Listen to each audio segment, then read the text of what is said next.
All right. So I'm here today with Doug Pettinelli. He is a licensed psychologist and a faculty member in the medical family therapy program at St. Louis University, now adjunct, formerly an associate professor. And I'm going to give you a chance first, Doug, to kind of, if there's anything else you want us to know about you, and then I'll dive into some questions.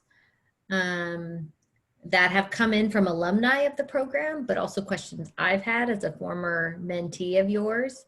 So hopefully the questions aren't too difficult, but should be fun. Yeah, why don't you just shoot the questions? I don't know that I have any. I want to elaborate any more about myself. Well, so for context, you were at SLU for how long? I in 1981, in 1980, I was doing part-time family therapy at the YMCA in a wilderness program, and the clinical supervisor of the family therapist was a guy named Ray Beckbar. Mm-hmm. And Ray Beckbar was our group supervisor, and we did group supervision once a week or once every other week. And I got to know him in that context.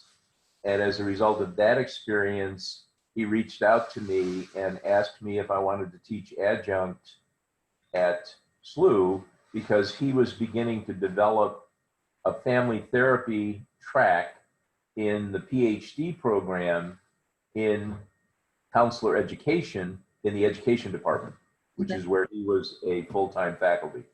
Okay. And I began to teach the clinical practicum for the doctoral program. And I did that from 1981 until there was an interruption in, I think, 85 maybe. And then, and taught it pretty consistently every semester, taught the doctoral practicum. Mm. And the track in family therapy became increasingly popular because that was the heyday in family therapy. And I was also involved with Ray and Dorothy Beckbar. We started a family therapy institute. And then Ray and Dorothy went to Texas. And I recently wrote a history for Max, by the way, that I ought to send you. Okay. And that's, I can continue, but that's how I started. Yeah. So you've been in the program and around the program since it sort of became a program, it sounds like. And then it has continued to evolve since then. Yes. I feel a little bit like I've seen some history in the making, given when I started, and it was still in the Department of, is that Department of Education? No, we were in the College of Public Service, Right. in the Department of Counseling and Family Therapy. Right.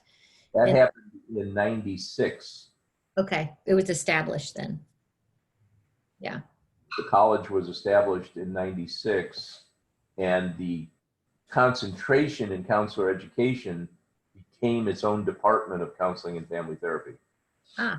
And John DiDeberrio was the program director, who then became the chairman of the Department of Counseling and Family Therapy. Right. And that was on the heels of the clinic being created, I think in 93 or 94.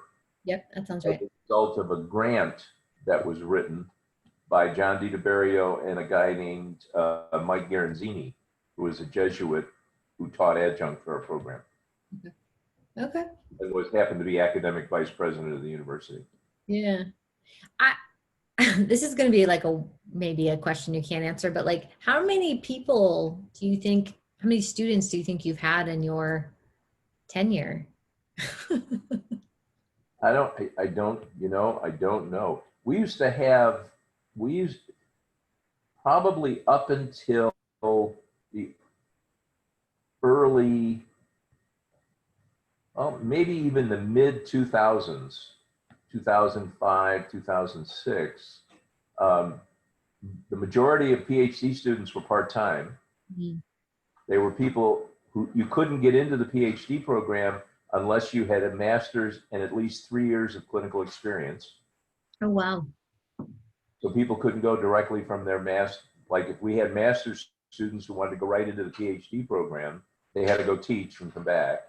Mm. And that changed probably 06, 07. And so there were a lot of, we used to have sizable, so in 2004, I got hired full-time 2004. Adrian Blow got tenure and became the chair and got a job at Michigan State, all in a period of 4 months. Wow. Spring of 2004, no, spring of 2005 maybe. And they wanted to bring in somebody from outside to be the chair. And what was left of the department were 3 of us, Nancy Morrison, me, and Hemla Singaravelu. Nancy had just stepped down as chair. Adrian became the chair and then took a job at Michigan State. Yeah. We then petitioned the dean that the 3 of us would run the program for a year while we searched for a new chair. And so we became the tri-chairs. At that time, the reason I'm mentioning it is, and well, to finish my thought, Nancy ran the doctoral program, Hemla ran the master's program, I ran the clinic. And we were the tri-chairs. So the 3 of us would go to all of the college meetings for chairs, where we received regular ridicule, they call it. Well, there were 125 graduate students at the time. Holy cow. How did you guys manage 125 graduate students, the 3 of you? I have absolutely no idea. But we used a lot of adjuncts. And I had students who used to say to me before that time, I did not ever have a full-time professor for my PhD program. They were all adjuncts. Wow. So there was a lot of that. And then in 05, we searched and then we looked for someone who was knowledgeable about accreditation because that was a big priority. Right. And Craig Smith got hired because of his experience on the Coamte. Right. Circuit. Right. And, yeah. So I'm curious, I mean, you've stuck around for a long time. You're still adjuncting in the program now. Why have you stuck around? What do you enjoy about? Well, I really like to teach. For me, it keeps me active. I teach to learn. So the opportunity to interact with students and deal with their questions has kept me very active. And I got dragged into teaching family therapy, literally, as a result of being active and learning about family therapy. I got training in Denver before I moved here. And when I moved here in 78, I got involved with a peer group of people that were active learning about family therapy. And we quickly got invited to start doing workshops in town. Mm. And so I was teaching family therapy as I was learning family therapy. Oh, interesting. Yeah. Yeah, it was yes, it was. Yes, it was. So just the dynamic of being with students and having the opportunity to teach and the amount of learning I would do teaching, and then being in full-time, I moved into full-time private practice at 83 and really never intended to be in just exclusively clinical practice. Mm-hmm. So the idea of having some teaching that I could do, I also did consulting. I did a lot of early childhood consulting, and the teaching at SLU and my clinical practice gave me balance. Between multiple roles or activities, maybe. Right. Yeah. I had a lot of passion about family therapy because for me, it really is, as I try to explain to people, I don't just practice something consistent with systems theory. I believe it. I think that's how the world is. Mm-hmm. and the world, I think about human development a lot and ecology and systems. So the opportunity, so I think early on in the 80s, there was also this kind of proselytizing, getting people to realize how wonderful family therapy was. Right. And the PhD program kind of became the fifth postmaster's family therapy program. There were 4 freestanding family therapy institutes, Hmm. one of which was the one I did with the Beck-Bars. And there were 3 others. And In then Louis? in St. Louis. Oh, wow. Okay. That feels like a lot for one area, but maybe not. It's a booming thing. That's right. And so, I also became involved in teaching we ended our institute, the Beck-Bars and I did it for about 4 years, and we stopped, actually because there was a clinical crisis that freaked Ray out, and we basically said, oops, too much liability, we're going to stop this. And then I started doing the teaching in the 2-year postgraduate program that Provident Counseling sponsored, which was actually COAMFTE accredited. So I was, I felt like I was in the midst. I worked with a group once a week where we did research on doing live family therapy. Right. So it was kind of, it was where my passion was. And it gave me an opportunity to, be talking about it, teaching about it, reading about it. So, you have a longer view on family therapy in terms of watching it grow and change. Where do you think we are now? Like, how would you describe sort of the current state? And it's okay if it's not great. It can be whatever you think it is. I can say some politically unpopular things. Sure. I was never a fan of family therapy, marriage and family therapy becoming a profession.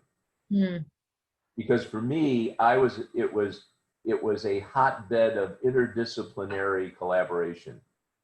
That is its origins, for sure. Yes, absolutely. So the idea that there would be a specific profession that basically believed in systems theory, for me, was always a problem. That it would be housed in one place. Yes. Yeah.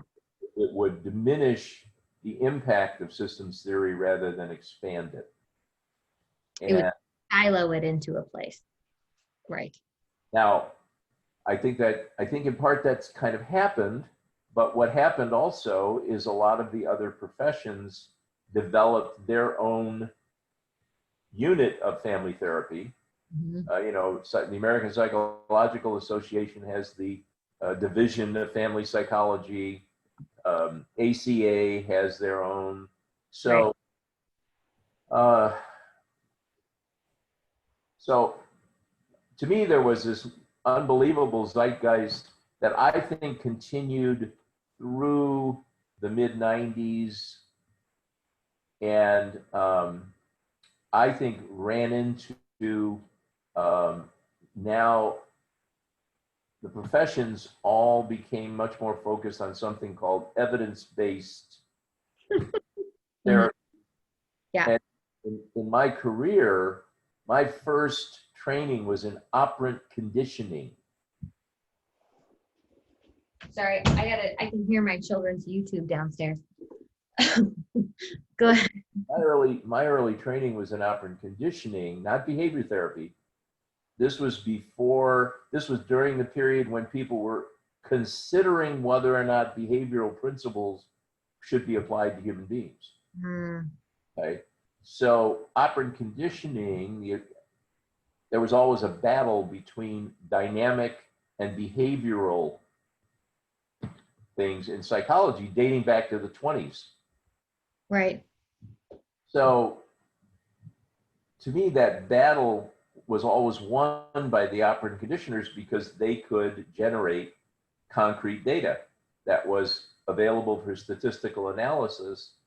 And essentially, today, we are now seeing CBT become the popular intervention and being called the evidence-based, right? So, and in the medical community, when a physician I just had somebody referred to me who said, oh yes, the doctor said that I make sure I get CBT for this. So, Yeah. I mean, you and I have discussed this before, that sort of, you know, things become popular because they're measurable, not because they're any good in some ways. And then medical professionals are looking for that evidence, the measurable numbers, the thing that they can hang their hat on and send patients to.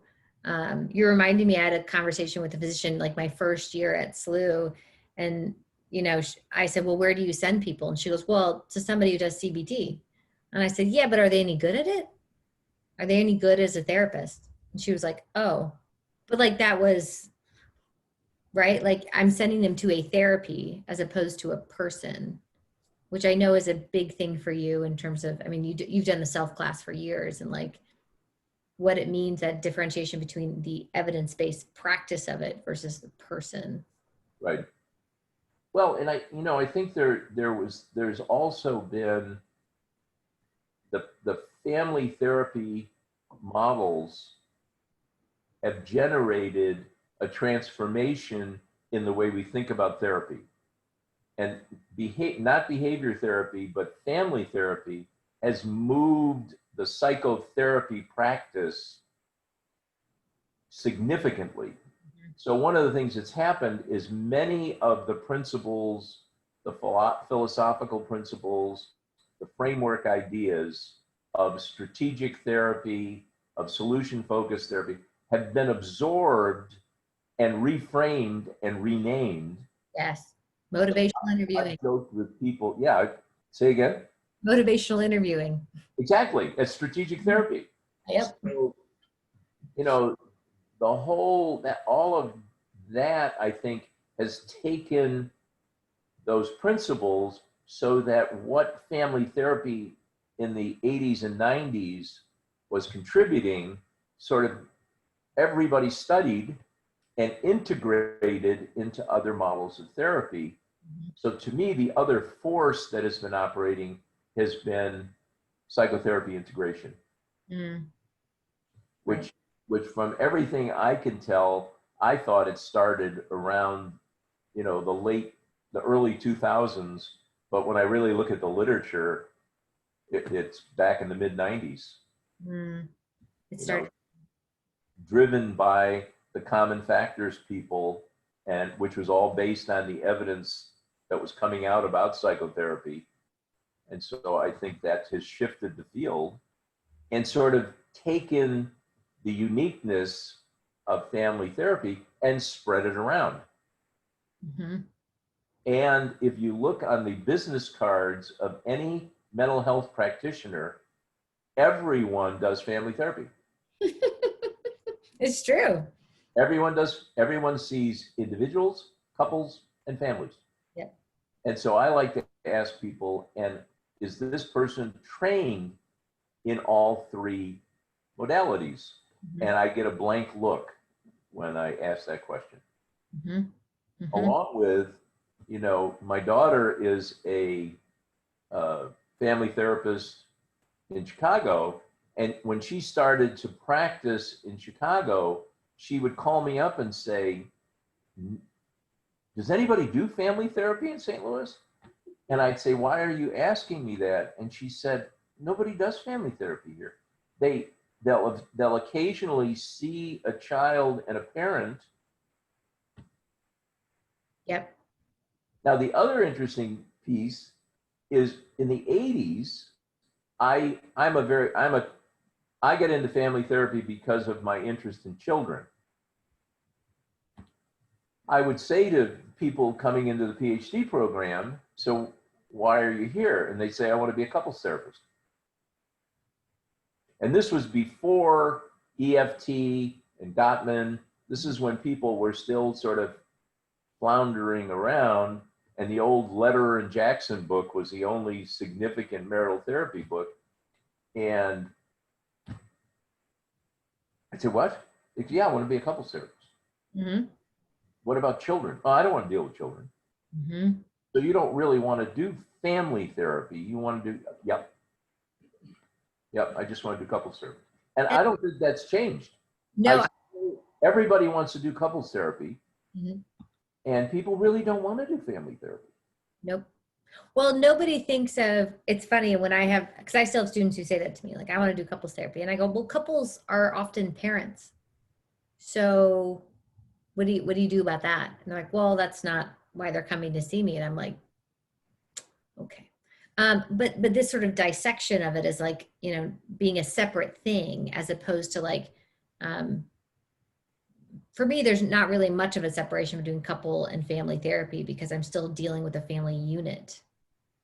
And there's still maybe children involved, even if they're not present, like in the room with me. Right.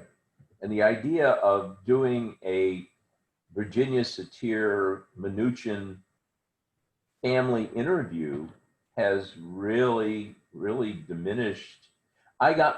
Interestingly, I got a referral this week.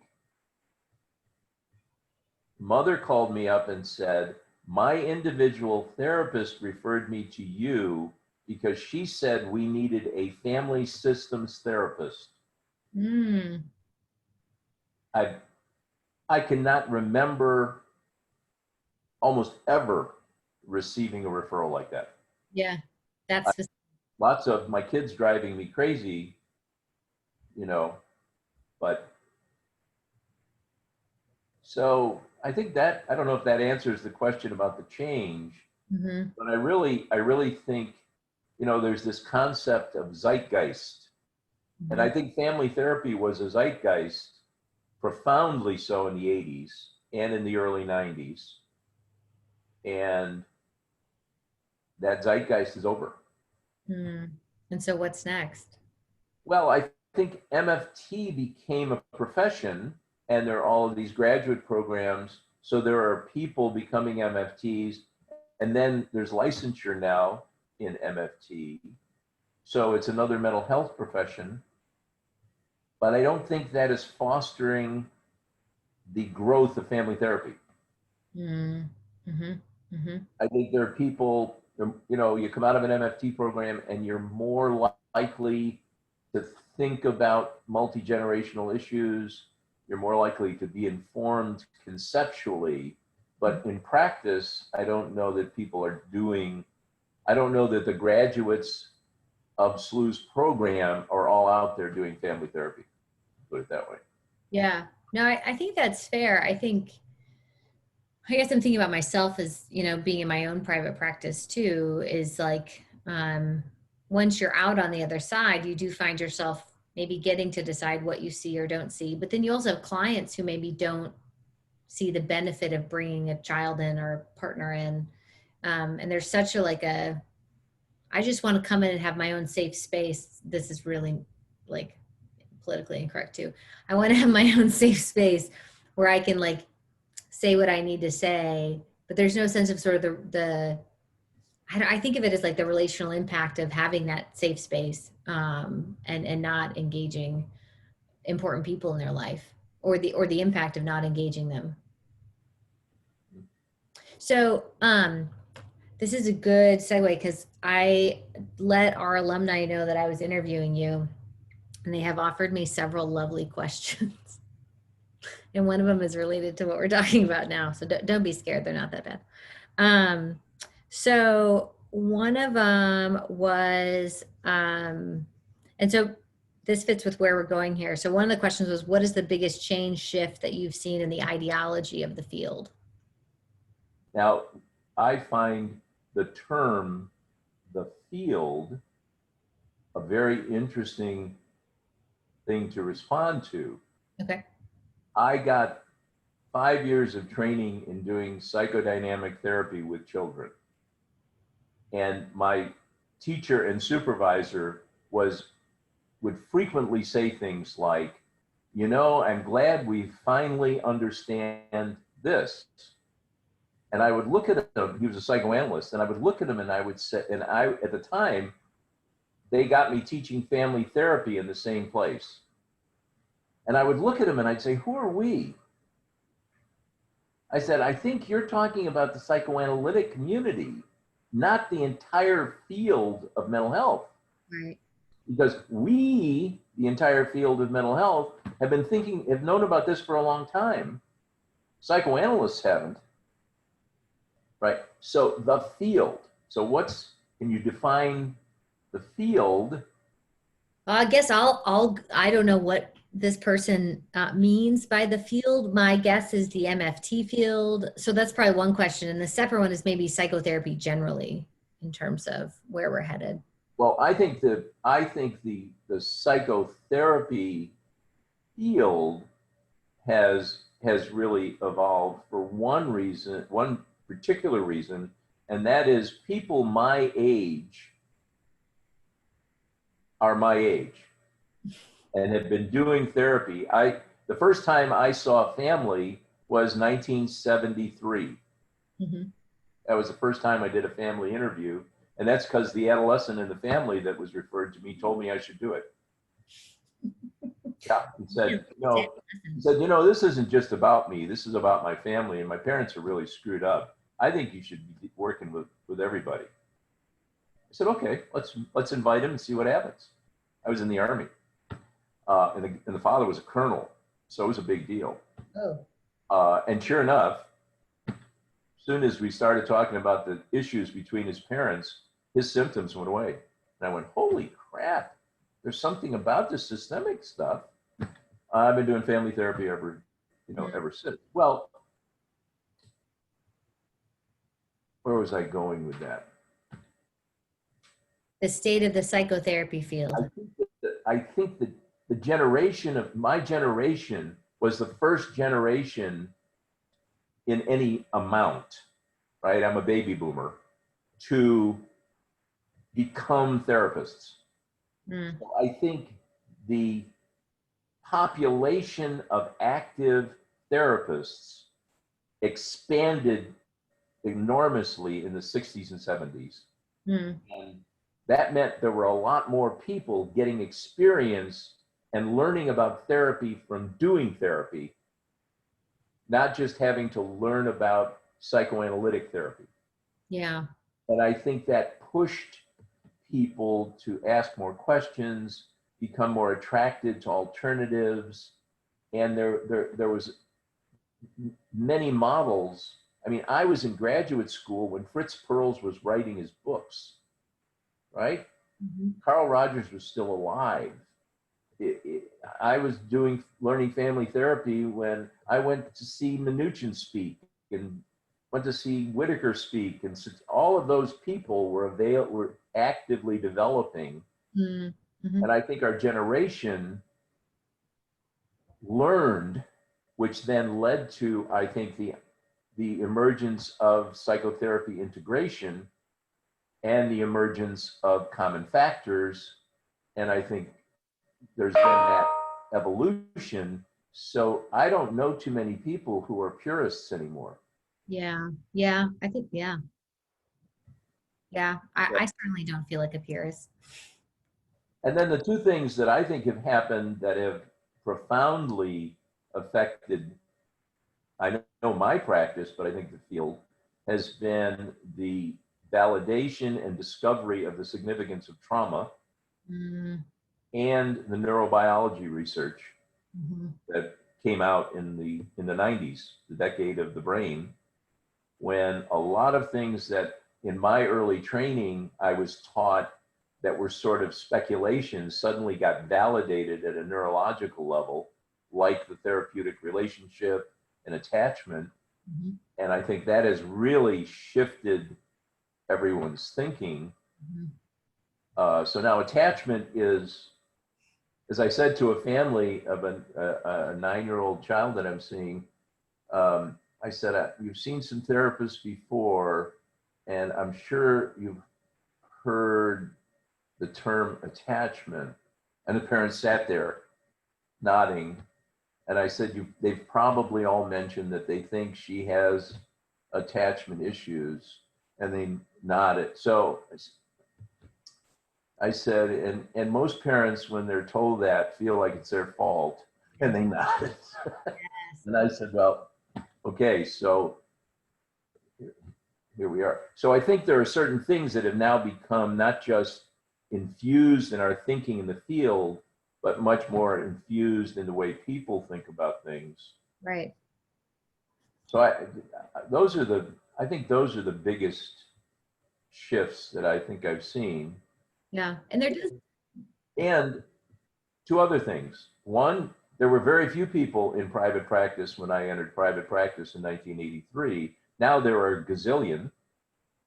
And I asked a group of master students, your first year master students this week, what are your aspirations professionally? And every one of them said private practice. Really? Every one of them. Wow. That's what I said. I said, wow. And felt kind of disappointed, quite frankly. And what was the other thing I was going to say? Private practice. I forgot my second point. That's okay.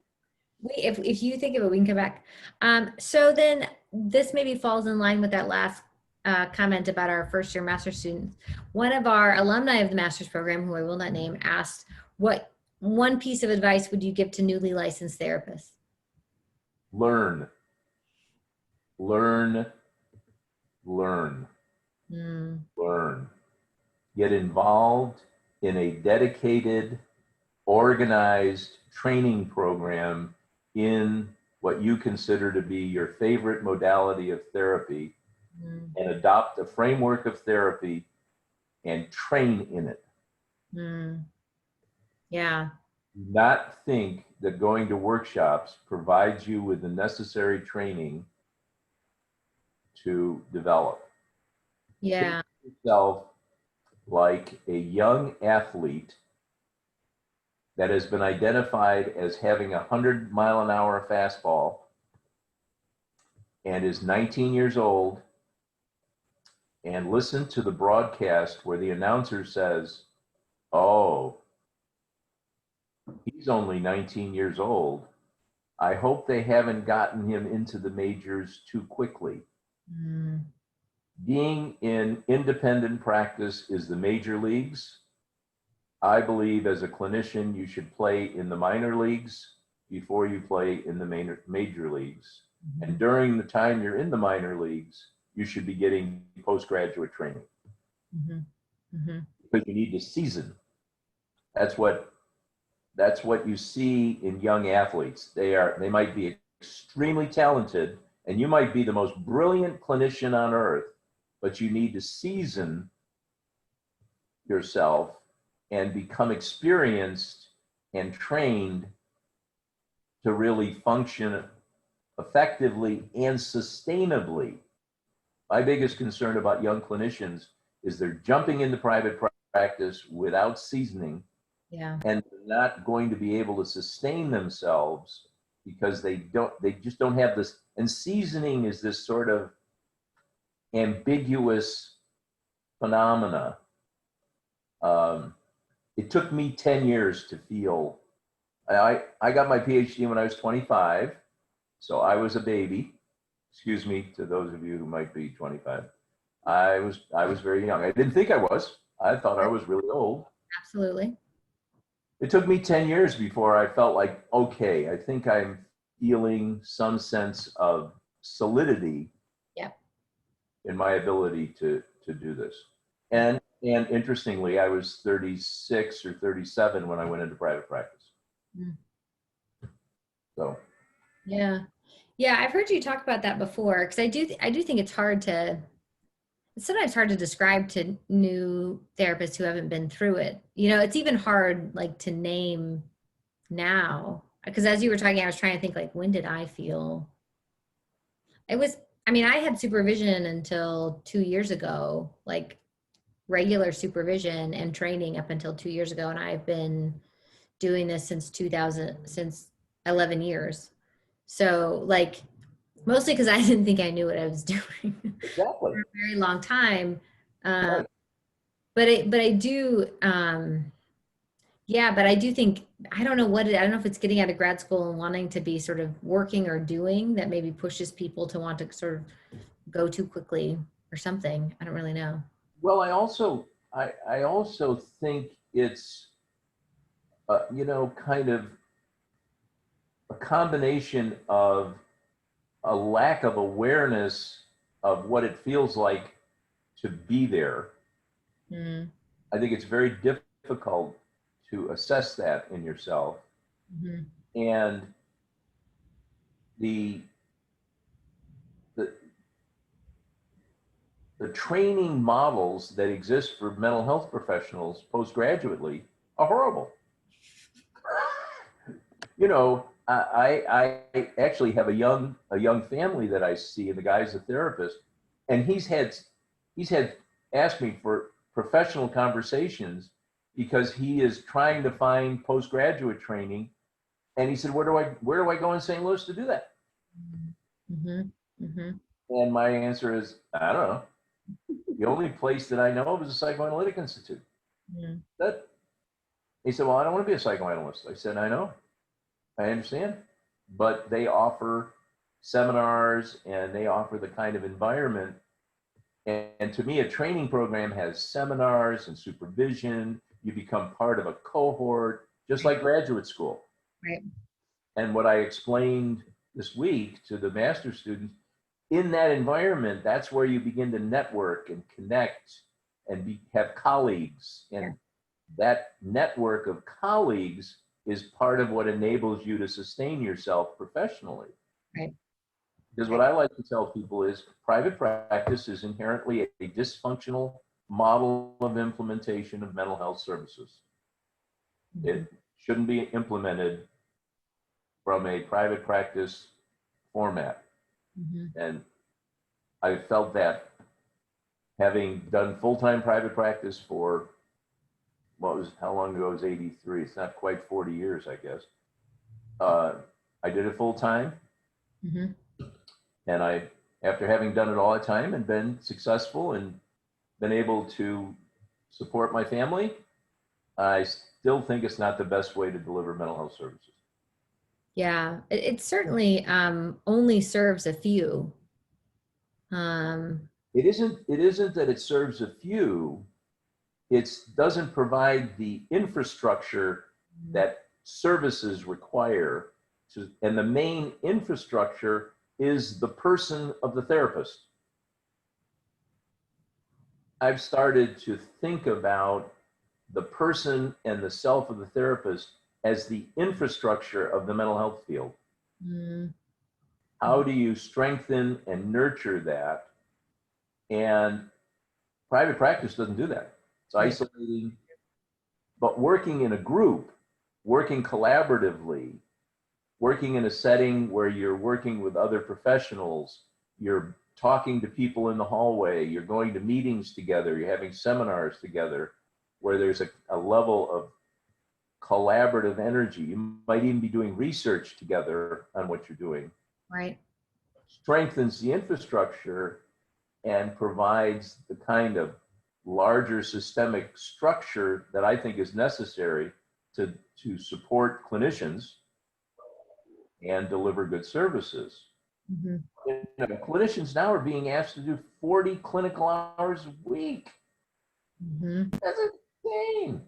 Yeah, I was just talking to one of my supervisees about that. She was looking at a job and she told me how many hours she had to bill. And I was like, who can do that? Like, and feel sane by the end? That's not even including paperwork and all the other stuff that's required. I mean, it's really, Right. it's like, So the mental health system is really screwed up. yeah, And yeah. I think that I think that's the other thing for the development of the field. That um, Mhm. So this is a bit of a change of topic, but one of the other questions that came through was, what books are you reading right now? I am reading the new book on emotionally focused family therapy, written by Jim Farrow and Company, which I Okay. think is a terrific book. I have found the writing of a woman named Claudia Gold Mhm. on infant mental health. Her book, her books are some of the best family therapy books that I've come across.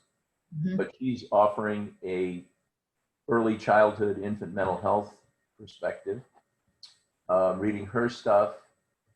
I'm reading a book on the integration of Buddhism and psychodynamic therapy, Hmm. which is written by a strange guy. And I got the book from my daughter, who got it from her chiropractor. Interesting. And the writer seems to be coming out of the pastoral counseling field. Mm-hmm. And it's a phenomenal book. I mean,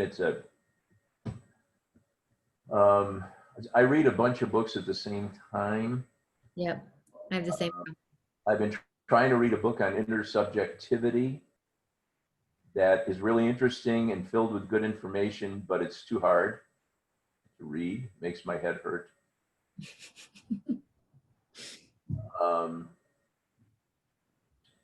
I'm kind of dabbling in some of the books on race that are coming out. You know, I like this guy Coates. Yeah. Um, and I'm also reading a book that comes out of a framework by a woman named Diane Fosha, which is the title has to do with resilience. That her notion is that what we're really doing in therapy is building resilience in people as opposed to fixing pathology. Mm-hmm. And it's a very interpersonal, psychotherapy oriented Yeah. kind of book. That's kind of what I'm reading. Yeah. Interesting. Okay, so I mean, you can say you don't want it. This one's kind of funny. We'll see if you have an answer. Do you find it more fulfilling to be an educator or in your work seeing clients, and why? Yes, yes. Yes. I don't find I find them both fulfilling, and I find doing both at the same time the most fulfilling. Mm-hmm. Mm-hmm. I am grateful that I do clinical work when I'm with students, and I am grateful that I spend time with students when I'm doing clinical work. Yeah. Yeah. Yeah. I feel like that, you know, people have said this in my life before, but teaching keeps you honest. Mm. And, you know, students will say, well, this is a stupid question. Well, my favorite questions are the really basic, simple questions that I have absorbed and integrated a long time ago that I've stopped thinking about. Mm-hmm. So no, I find doing them both, which Yeah. is what I continue to do both. Yeah. Well, it's reminding me of what you said earlier about sort of liking that you're still learning as an educator, and that informs sort of that bi-directional influence. And so having both together is what makes it fulfilling. Maybe Yeah. not one or the other. I have to say, I have been enjoying and finding gratifying doing therapy much even more in probably the last 5 years.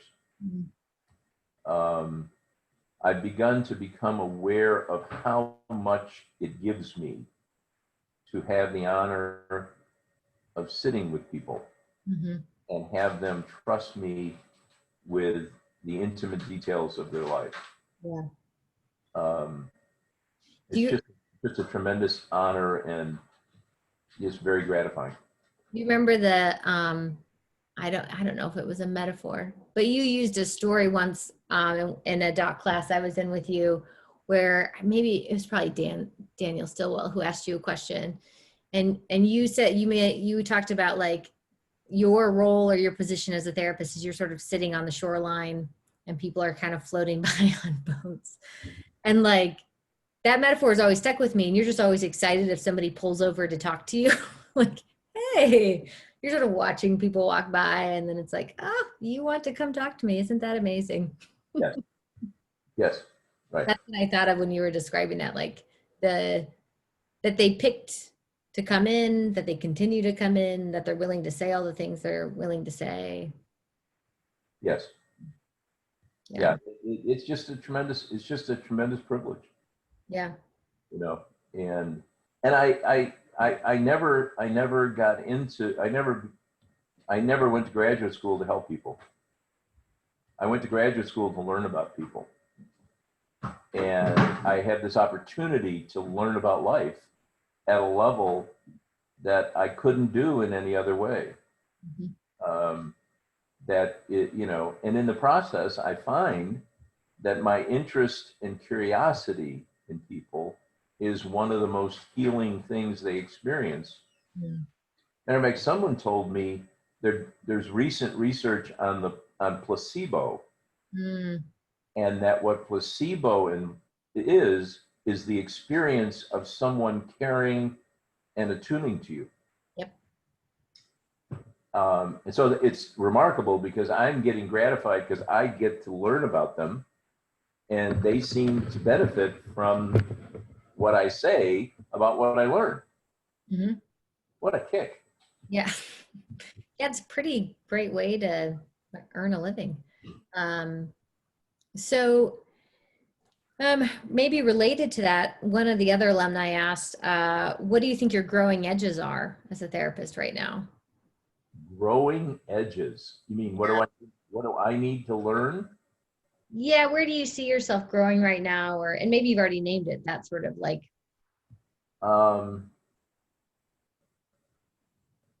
Well, I have been re-examining my view of family therapy so that I'm I'm I'm I'm really looking at working with kids and families differently. Um, the other thing I'm fascinated with is the period of life, people who are in the same period of life that I'm in. So I'm seeing people now who are in the later years, Mhm. and that's become a real education, because one of the most common questions I'm getting from people is, how are you supposed to feel when you're 70? Mm. And I have a couple that's come to see me for a long time. He's 92. Mm. You know, so the mythology about what do older people do? Can older people benefit from therapy? Can, you know, uh, that was propagated in my early years in the field. You know, oh no, they're too old. Mm. There's no such thing as too old. Yeah. So I find myself really trying to learn more about adult development, because I don't think we know squat about adult development. Right. I don't think we know anything about how to treat a person who is 70, who now statistically has a chance of living another 25 years. Right. And so, as my wife's grandfather said to me when he was 85, you know, I retired when I was 62, and had they told me I was going to live this long, I think I had done something different when I was 62. And I Mm. think now people are realizing, Yeah. there are now people who are continuing to be very active in their 70s and 80s Yep. in ways that, you know, you're Yep. not. So I'm interested in that a lot. Mhm. Um, I continue to be very, very interested in trauma. I have found injury and trauma now to be the primary diagnostic dimension that I pay attention to. The other person that I didn't mention that I'm studying, actually, I'm not reading, I'm studying on YouTube, is Peter Levine. Oh, yeah. Hmm. I have a friend, a young therapist friend, who's doing Peter Levine's training, Oh, cool. and all of that body stuff and Mhm. trauma being in the body. I'm doing more. Years ago, I'm sorry, it's kind of a tangent, but years ago, I worked with cancer patients and briefly got interested in what was called the new field of psychoneuroimmunology. Oh, It was interesting. interest in the psychological connections between something like cancer and psychology. And I find that that's where the trauma stuff is leading us again into that arena. And so I find myself now listening to people's bodies in sessions and encouraging them to listen. Mm-hmm. So when people have GI symptoms, back symptoms, shoulder symptoms, that, and that's become, and a lot with couples, a lot in terms of, you know, certainly with infidelity, for example, looking at the trauma of betrayal. So those are the areas. That's the stuff I'm. Yeah. And it sounds like when you think about, I mean, because I'm thinking about what you said earlier about sort of starting in operant conditioning and sort of moving through your training and experiences and, you know, research and how that's sort of pulling us forward too in terms of what to pay attention to. I mean, you sort of run the gamut of different kinds of theoretical orientations or different ways of sort of looking at mental health over your tenure. Yeah, I was looking, matter of fact, when I knew I was going to talk to you, Yeah. I was looking at a quote I used to give as the final exam question on a doctoral exam that I pulled up, that I don't know if I could do it while I'm on Zoom. I don't know how to do this. How do you get into your, if I exit full screen? Yep, that should work. Oh, there it is. I'm gonna sip my vino while I wait for you. Okay, here's the quote. Can you hear me? Yep. This is from a book called The Body Speaks that was written back in, I think, the 80s by a neurologist and a family therapist, a couple who were not, he was a neurologist, she was a family therapist. And the quote goes like this: "And I experimented over a 10-year period with structural, strategic, and Milan approaches to family therapy, eventually settling on a constructivistic language systems, solution-focused, and narrative approach."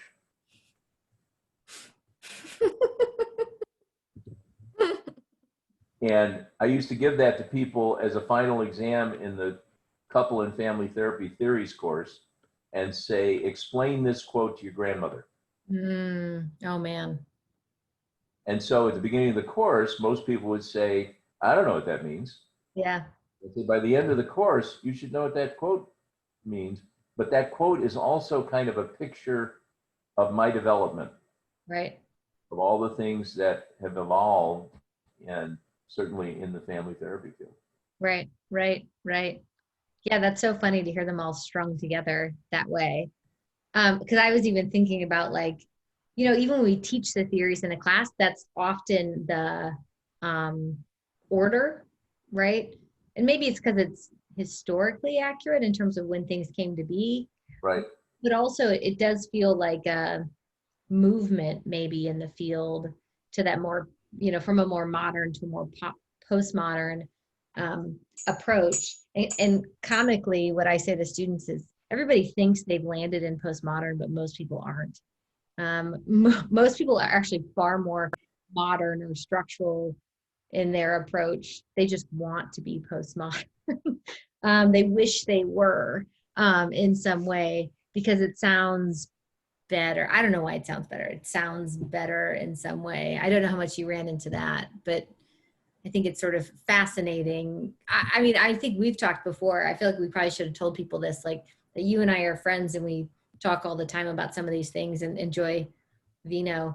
But we've talked before about like just how much people maybe don't understand theory as much as they think they do. And how hard it is to understand actually. And like, I don't feel like I understood it until I was teaching it. And then I had to understand it because I had to explain it to somebody else. But prior to that, and that was post PhD, that I finally went, oh yeah, what do those theories really say? Or what does that really mean in practice? That kind of thing. Yes, exactly. Yeah. Yeah, I think that's true. Yeah. It's certainly been consistent with my experience. Yeah. So one of the other questions from the alumni list of questions I got, and I think you're going to find it funny because we've talked about this before, is how do you know when you should go get a PhD? What when is it a good idea? Well, I don't think you can answer that question generically. Yeah. I don't think there's a answer to that question because I think different people do it at different times for different reasons. Yep. And our PhD program was a classic example of that, where there were people who wanted to learn about family therapy. And they decided, gee, I could also get a PhD. So I think I'll do that. And I want to continue doing therapy with a PhD, but I want to learn about family therapy. Mm. There were those people. There were people who felt they really wanted to get a PhD, and this was a available program in town that was part-time. Mm. And I'll do that. I came out of undergraduate school knowing I wanted to be a psychologist. I didn't know about any other mental health profession. None at all. Never heard of them. Mm. And nobody ever said anything about them in my psychology major. Mm-hmm. Yeah. And I knew that I wanted a PhD because I wanted the best credential possible to function in the community. Mm. Other people have said, I've been practicing for a long time and I want to teach at the university level, and they'll only hire me if I have a PhD. Right. So I need to get a PhD. We've had a number of people on campus get their PhD in our program because their department basically said to them, you want to continue, this is certainly true of people in the social work department, you want to continue teaching for us, you got to get a PhD. So I think there's a lot of different, in my tenure at SLU, it's only been in the last 10 years that people have been motivated by wanting to do research. Mm-hmm. It's usually been a clinical motivation, and so they wanted clinical, clinical training. Yeah. Yeah, I think I've certainly seen that. I remember, I can't remember, somebody said it to me when I was applying for programs, kind of asked me why are you doing this? Partly because I was a mother with a young child, and maybe they were sort of like, what's wrong with you? I don't know. But I think to say you want to do research or you want to be part of, like, for me, I wanted to be part of sort of moving the field. Like I wanted to be kind of part of the action. Like I wanted to kind of have a voice in the field in terms of being able to say something or move us in a particular direction. And that seemed uncommon, or at least not as common as some of the other reasons you gave. Like there's more pragmatic reasons maybe around it, as opposed to some other sort of idea about what folks wanted to do. And a PhD is like a research degree as compared to like a PsyD now, right? There's also been these evolutions of degrees and like what they mean now that have been interesting. Well, I really think that licensure at the master's level, in psychology, I can't get licensed at the master's level. Right. So I think every other profession, you can get licensed at the master's level. And I think it's become much more relevant to ask yourself, well, if I can go out and practice with a master's degree, why should I get a PhD? Yes. And I tell people the same thing that I spoke of earlier about seasoning, because I think going out into the community with a master's degree puts you at a deep disadvantage. You get much more, you mature more and season more in a PhD program. There ain't anything like it. That's good news and bad news. There's nothing like going through a PhD program. And you're in an organized learning environment, which you're not going to have an easy time finding again. So take advantage of it. and do it, because it will really strengthen your chances to be successful in the future. Yes, it's expensive, absolutely, and there's no guarantee you're going to make a whole lot more money. I have friends with master's degrees who have done just as well as I have financially. Mm-hmm. And in some instances, I have a good friend that has an MSW, charges much more than I do for an hour of therapy. But so I think the license at the master's level, unfortunately, has, really interfered with people seeing the benefits and actually simply focusing on the liabilities of getting a PhD. Right. Which I think is sad. I think it's unfortunate. Yeah. Yeah. So I know we talked briefly earlier about sort of the importance of infant mental health. You had dropped that in there, something with the Claudia Gold's book and that kind of thing. And I know just from watching you and your involvement in Southern Illinois' infant mental health group, that's become sort of a big, maybe big, strong, but it seems to be a focus or something you've been focused on for a while. Do you have a sense about, it seems to me that's also one of the leading edges in terms of thinking about mental health at that very early time point. Can you talk a little bit about like that and where you think that might be also stretching the field? Well, because I had a lot of psychoanalytic training, infant mental health was a focus. Early development was a focus. So back in the 80s, one of the studies that came out, well, it was a book that was published in the 70s. Margaret Mahler's book was the first time anybody really observed kids 0 to 3 and actually studied the process of attachment. Mm-hmm. I was aware of Bowlby and all of that long before it became fashionable. And I've loved teasing students when they start talking about attachment and say, "Oh, so you're psychoanalytic?" And they go, "No, I'm not." And I go, "Well, Bowlby was a psychoanalyst." "No, he wasn't." "Well, yeah, he was." Mm-hmm. And Bowlby was considered a weird psychoanalyst. Mm-hmm. And he was good friends with Melanie Klein, who was an even weirder.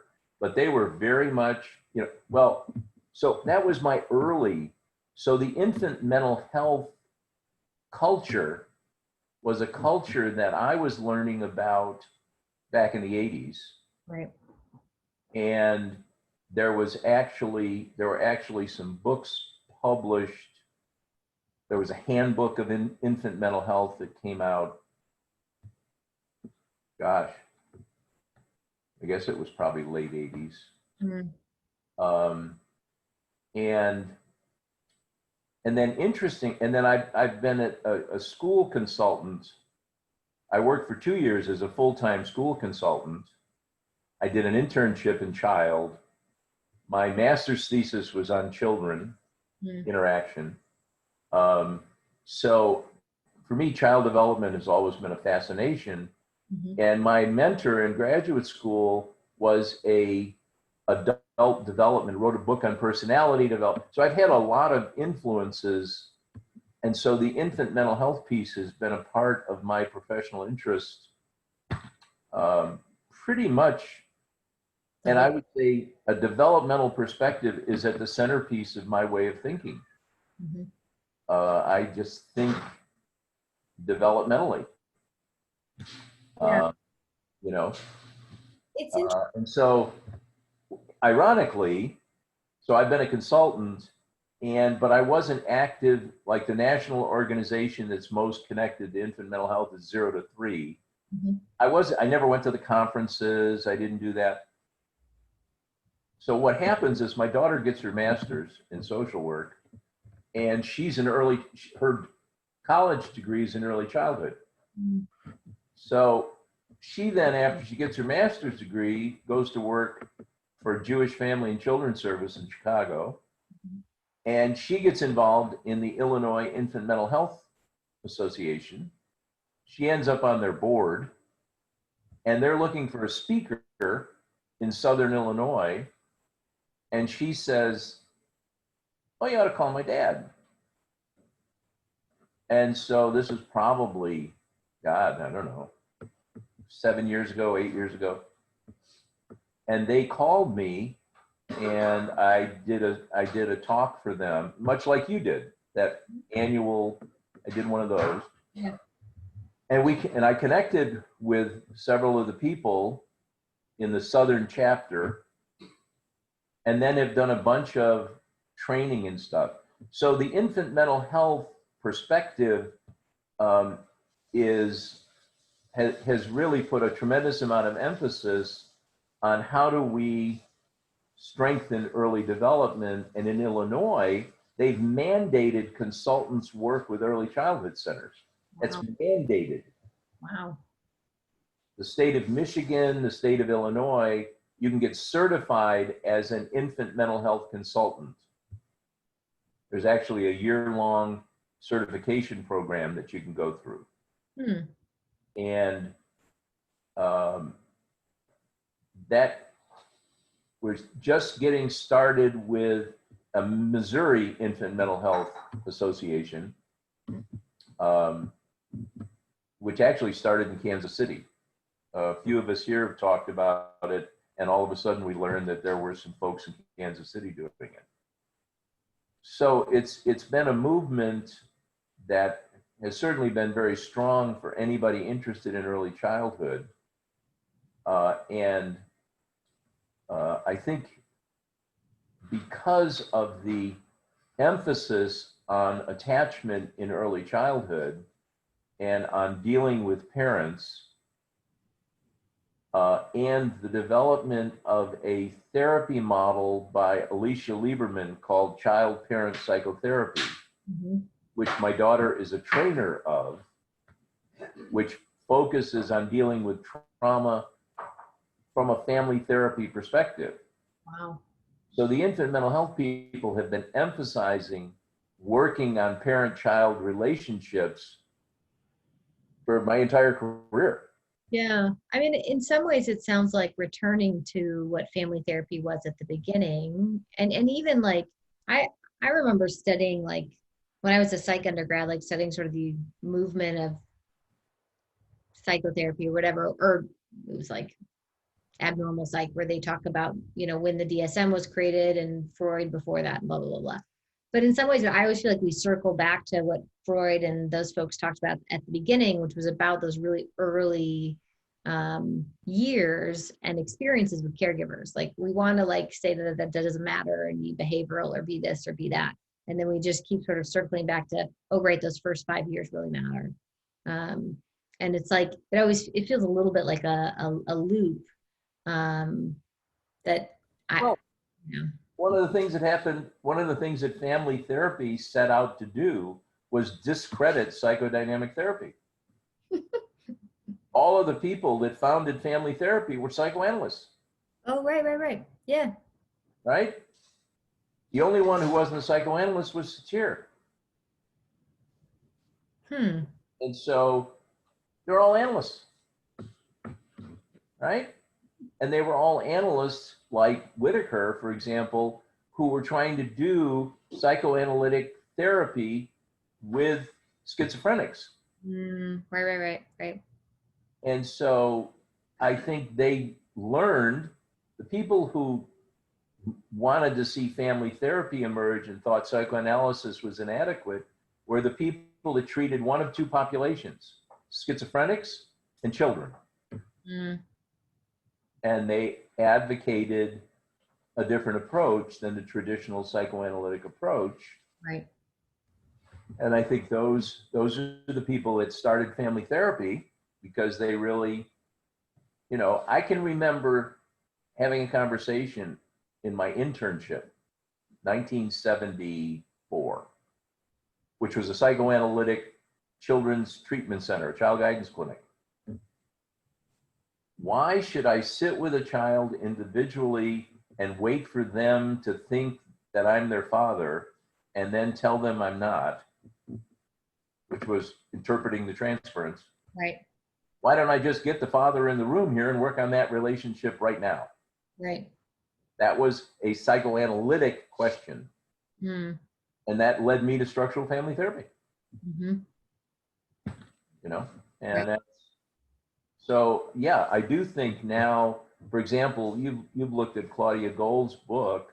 Mm-hmm. She's written several, but that book to me is advocating Mm-hmm. a very emotionally focused, Mm-hmm. relationally focused family therapy approach.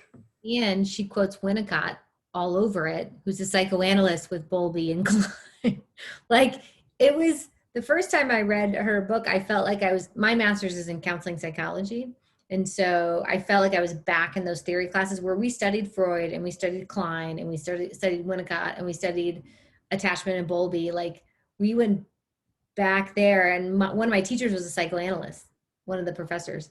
And to sit and hear him talk was like, are we still here? Like, is that still the thing? And it was sort of like interesting to sort of, and then I had one family therapy class, and a family therapist out of Texas Tech was his, where he went.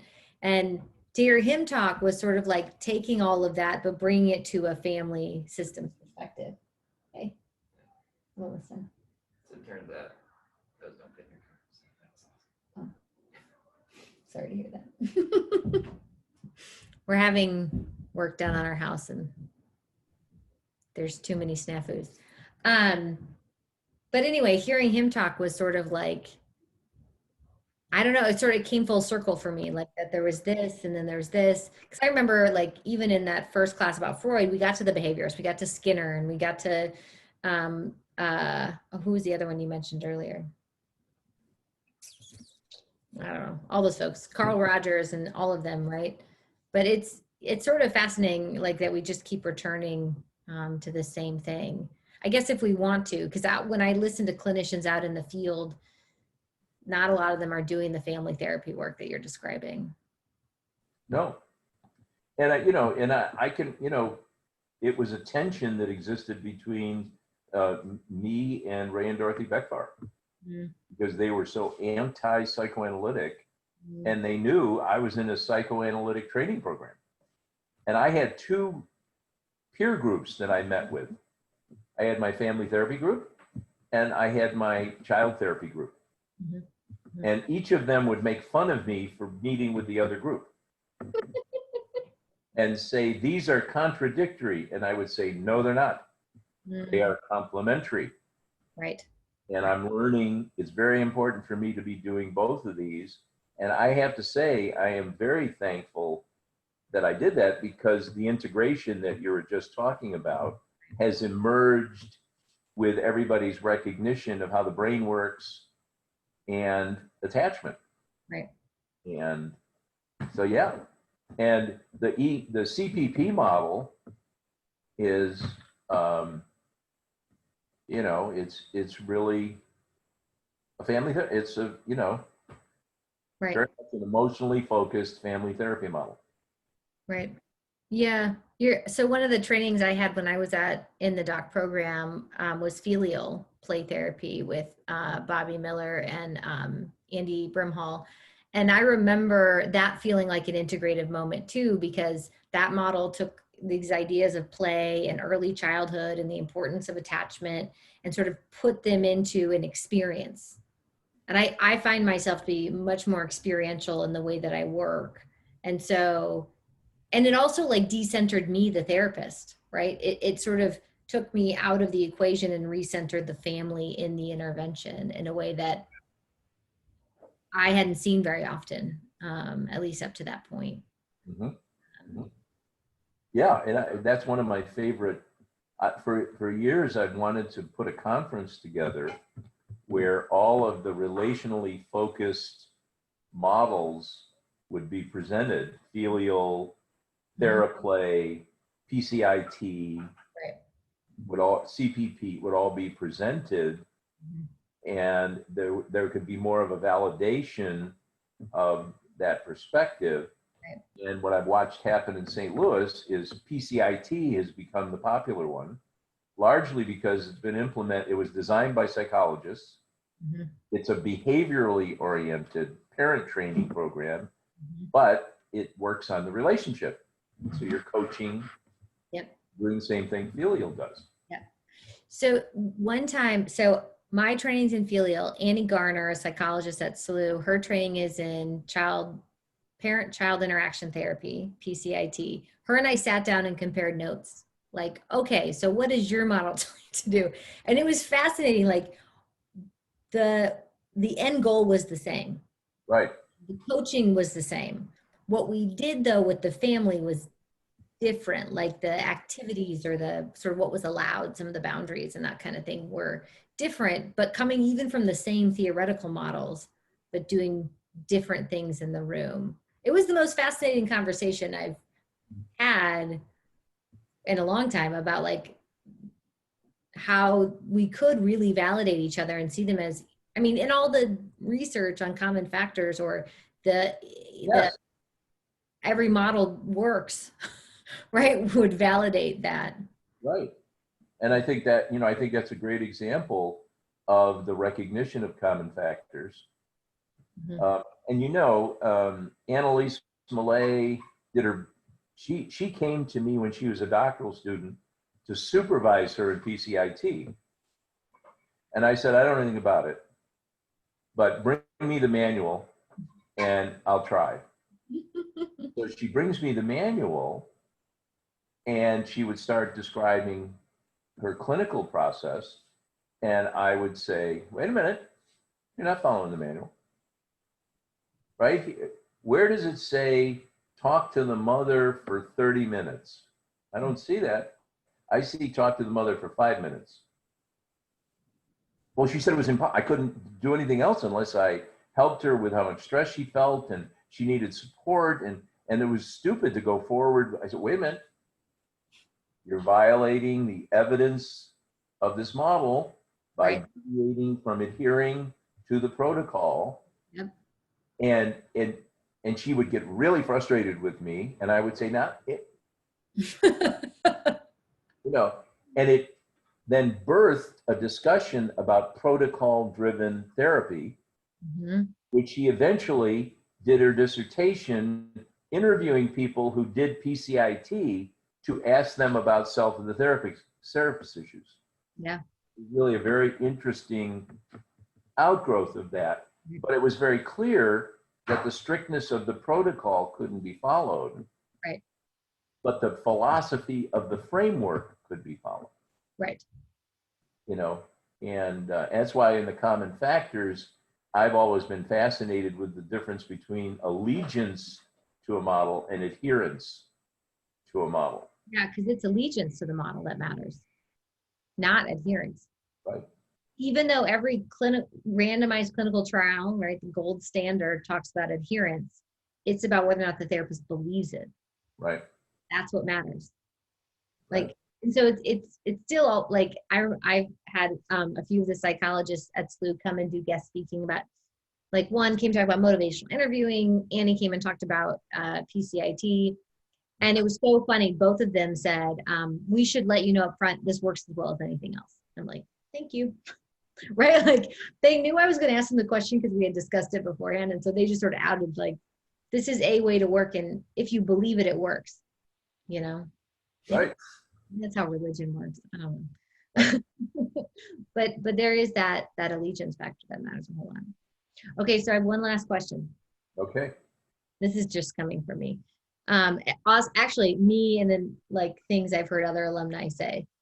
One of the common questions sometimes I hear from students in our program who've had you and then from other alumni is, Doug's really good at not answering questions. I think he won an award one year for that. For never answering questions. I still have it. It's very, very close to my heart. So I'm curious what informs that, the not answering of questions, or sort of your approach to students in those moments when they want an answer, they want direction maybe, or they want advice, and you sort of lead with questions, or sometimes what you do, which you did in our interview, which was like, what do you mean by this field? You sort of parse out language and meaning. So what informs that? Well, it's a recognition that people frequently have not thought about the question that they really want to ask. Mm. And so it's asking people to really think about the question they're asking and reflect to make sure that's the question. Is that really the question you're trying to answer? Mm. And secondarily, do you really not know the answer? Mm. Because if you clarify to yourself what question you're trying to ask, you may suddenly discover that you have the answer. Mm.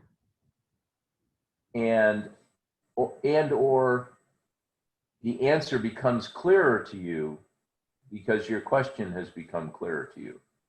And so it's a posture of trying to foster reflection in people and do those two things. Yeah, it's not just about frustrating us. But apparently it just answer the question is I understand.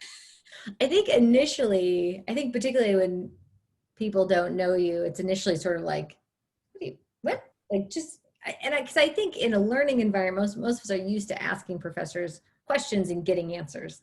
And so when you don't do that, I think there's an initial like, wait a minute, what's going on? But what I notice, at least for myself and other people, is then there becomes an appreciation for that process. Once you sort of understand kind of where it leads, it becomes helpful. People who develop a sense of a positive reaction to me seem to appreciate that. And people who don't appreciate that tend to just find me kind of annoying and frustrating. And I've come to realize it. And I probably err oftentimes too much in that direction, but I'd rather err in that direction than what I consider to be an arrogant posture of just answering questions. And it kind of clinically, I do the same thing where, particularly, my favorite is people asking for personal information. I will, what I say to people is, I want to make sure I understand the question that you're asking, and I want to make sure you understand what you're after. Why do you want to know if I have children? Yeah. And people will get annoyed, because really doing that is really rude. Yeah. And it is profoundly rude. But I think as a clinician, that's part of our style and learning is learning how to be empathically rude. Mm-hmm. And so, it is rude, but it's amazing what evolves when you ask somebody, why do you want to know if I have children? Well, because after such and such, I just thought you must be the most wonderful, and then I can say, you might want to interview my children. I'm not sure they would necessarily agree with you. So, it's that same, that same idea. Mm-hmm. And I'm a big, and one of the things in the infant mental health field that has evolved is the notion of reflective supervision. Mm-hmm. So there's a real movement to provide reflective supervision to early childhood staff that run daycare centers and so on. And I've done a bunch of trainings on reflective supervision that I learned about years ago when somebody called me and said, you've got to do reflective supervision with these early childhood people. And I said, what's reflective supervision? And the woman said to me, it's what you do, Doug. And I went, it is? I don't know, that's what I did. She goes, yeah, that's what you do. I go, oh, okay. I'm So glad you for it. want me to go do what I do? Oh, yeah, that's like the parent educators I used to consult with would ask me a question. Once they got to know me, they would ask me a question and they'd go, I know. You want me to think? You're going to try to get me to answer this myself, aren't you? I know. We do figure it out eventually where this is headed. Yeah. So is there anything else I haven't asked you about that you think, I don't know, you want to share or is important in terms of your work or the field? I can't think of anything really. Okay. Okay. Seems like we've covered a lot of territory. Yeah. Well, I appreciate your time and willingness to expose yourself with these questions or talk a bit about your perspective on this. I mean, it's obvious to me from the questions I got and the people who responded that the alumni appreciate you a whole lot and the work you've done at the program. So, so thank you. Well, thanks for that feedback. Mhm. It's nice to know, one of the hard things about being a faculty member in a graduate program is it's amazing how little real feedback you get from people, Yes. you know, um, it's astounding. So at certain junctures, I've gotten positive feedback from people that literally knocked me over. The last thing I would have thought of was they kind of got something from the experience, let alone liked me. Oh my God, there's Yeah. no indication of that. So yeah, yeah, True. feedback is pretty important. Yeah. Well, thank you. I'm gonna stop the recording here.